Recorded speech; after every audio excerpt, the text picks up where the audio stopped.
What is one of the primary mechanisms by which increasing your muscle mass can decrease your LDL cholesterol specifically? This is an area that I'm extremely passionate about because I encourage individuals to resistance train to increase the density specifically, not even necessarily the size of your muscle, so that you can lower your cholesterol, specifically your LDL, which is your bad cholesterol. Hi, I'm AJ Fisher. I'm the creator of the Hypoxix method and the breathography technique, and I would like to share with you today a case study that I've been focusing on a lot, which is an individual who had previous amazing health markers. Her only issue was that her LDL has always been chronically elevated, and through the integration of breathography, which is breath work with exercise, she has seen a significant lowering in her LDL, and she is not the only case study. There have been several individuals who have brought this forward to me as a result of performing the Hypoxix method, and it's interesting to me as an exercise scientist because I also do perform formal research, and we're looking at the health benefits of combining breath work with exercise, and we have seen in our pilot study improvements in increases in fat loss, increases in resting metabolic rate, and increases in strength when combining the breath work with exercise. So now that I'm seeing in my own informal research where individuals are showing this positive result, I am exploring some hypotheses, and this YouTube today is a bit exploratory because I want others to come forward and let's share in our research and in our readings as to why combining the breathwork with exercise could potentially be more beneficial than involuntarily breathing with exercise when it comes to lowering LDL cholesterol. Now, how does increasing muscle mass lower LDL? Well, one way in which it does is that it increases lipoprotein lipase. This is an enzyme that ultimately, let's view it as a sort of a Pac-Man. It's metabolizing the LDL, encouraging metabolizing of the LDL cholesterol. So more muscle mass, more lipoprotein lipase, usually abbreviated as LPL in the literature. That enzyme, it's a catalyst for scavenging of that LDL cholesterol. And we want this. We want that LDL to be eaten up by those Pac-Men, and we want it to be cleared so that we have lower LDL, and we've lowered our risk for cardiovascular disease if we lower that LDL cholesterol.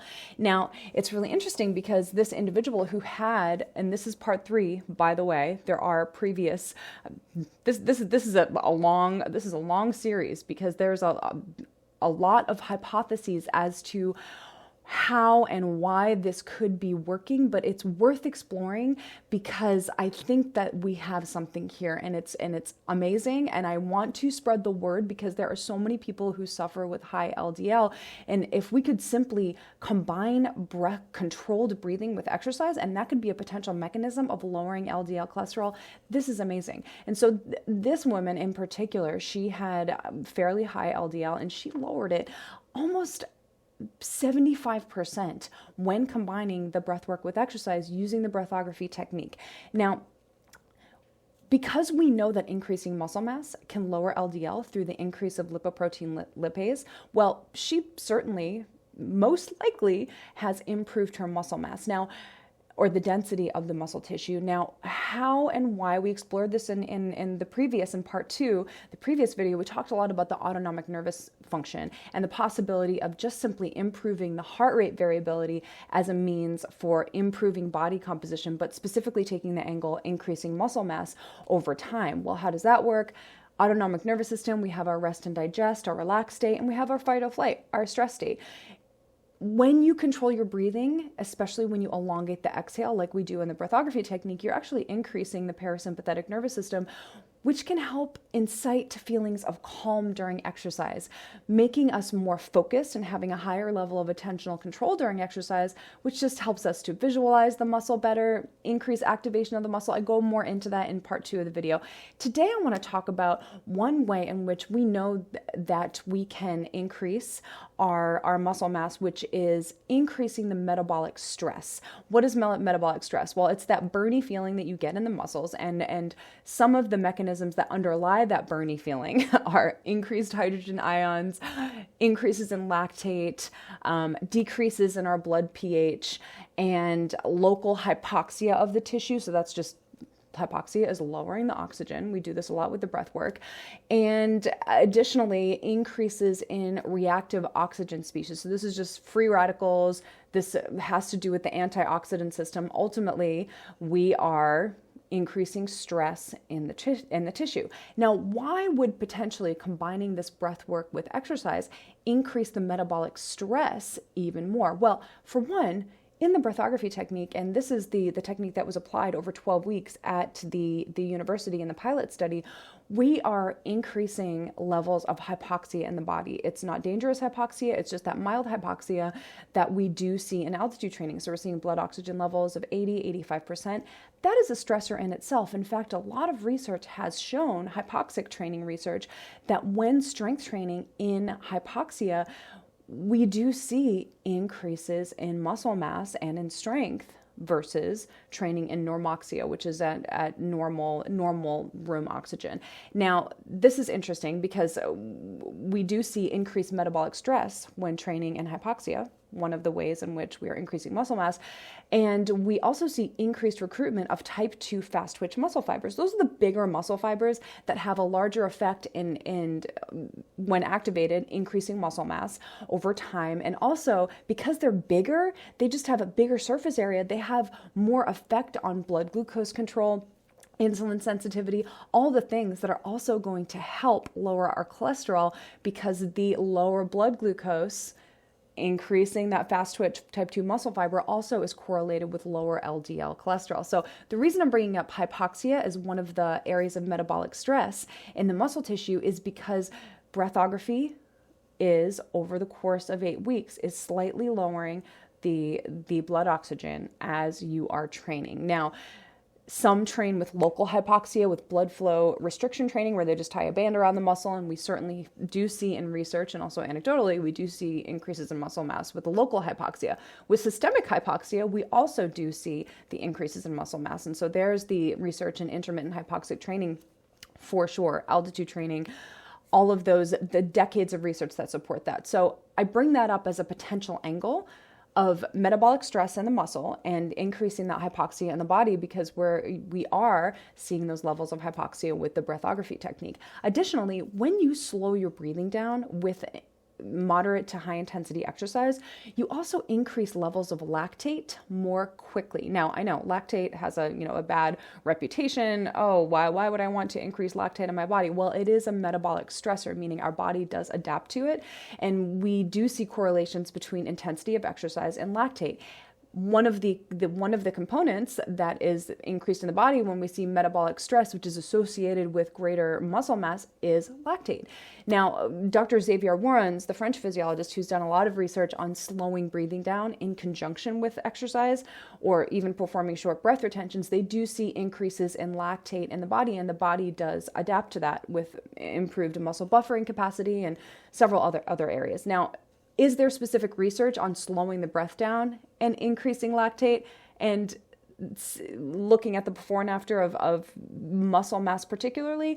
None that I actually know of. And so there is where I want to open this YouTube up to a conversation. If anyone knows of any research in that area, please bring it to the table. Put in the comments below what your thoughts are on this, because a lot of these I'm drawing conclusions based on research in the hypoxic training area, in the strength training area, looking at the LDL and the lipoprotein lipase and trying to put them all together. So that's really interesting. Additionally, reactive oxygen species. So those are the free radicals. Those when that is spiked in the body, the body's antioxidant system does respond and is trained to, that is one of the metabolic stressors that increases muscle mass in the metabolic stress research. And so we know that when training in hypoxia, we increase also those free radicals and the reactive oxygen species. And this is why a lot of hypoxic training research has seen improvements in the antioxidant system,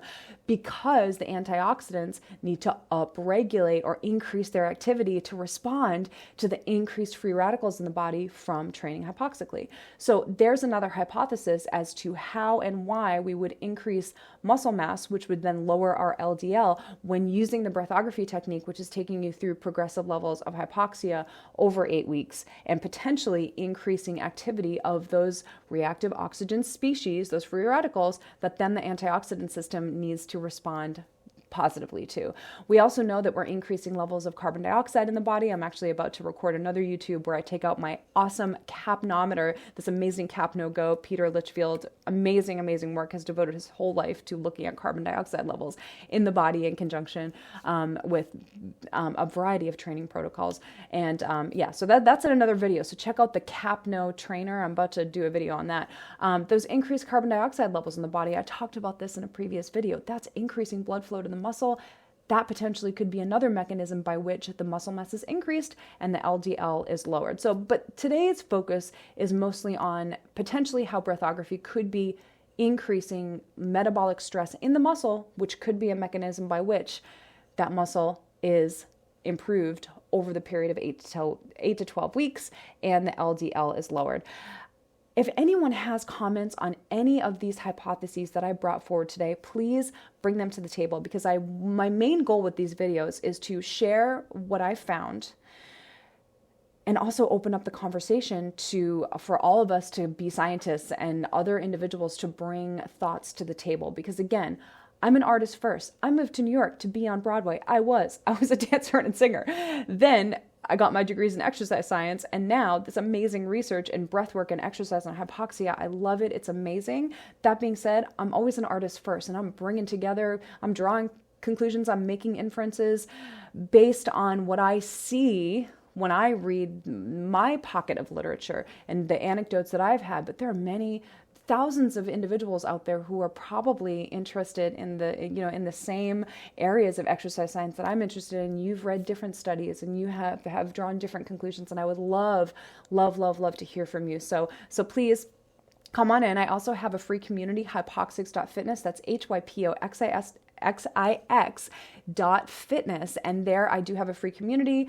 There's an FAQ forum. There are free cohorts where you can actually go through a Hypoxix 4 or 8 week cohort, where if you're willing to be my guinea pig, you can do it for free, do my training for free, and just give me certain markers such as blood oxygen and various before and afters, heart rate, things like that, just so I can study you. I've been doing this for the past couple of years, where I give you free training if you will give me your numbers, so that I can continue to refine the method and also really be in the trenches and know what this method is doing to participants. Additionally, if you will actually want to take live class with me and have a whole variety of using the breathography technique with your training, go to hypoxix.studio. That's hypoxix.studio. I would also love to see you there. And if you're a trainer and you're interested in learning the breathography methodology and using it as a continuing education unit and learning it as a methodology to improve the relationship between the breath and the core for your clients during exercise, please take the Breathing Core. It's supported by NASM, NSCA, ACE, all of the major training organizations as a continuing education unit. So I would love to share that with you as well. Okay, this is a several part series, and I'm going to see you at the next video as to potentially why breathwork and exercise could be more effective at lowering LDL cholesterol than unintentional breathing with exercise. Bye-bye.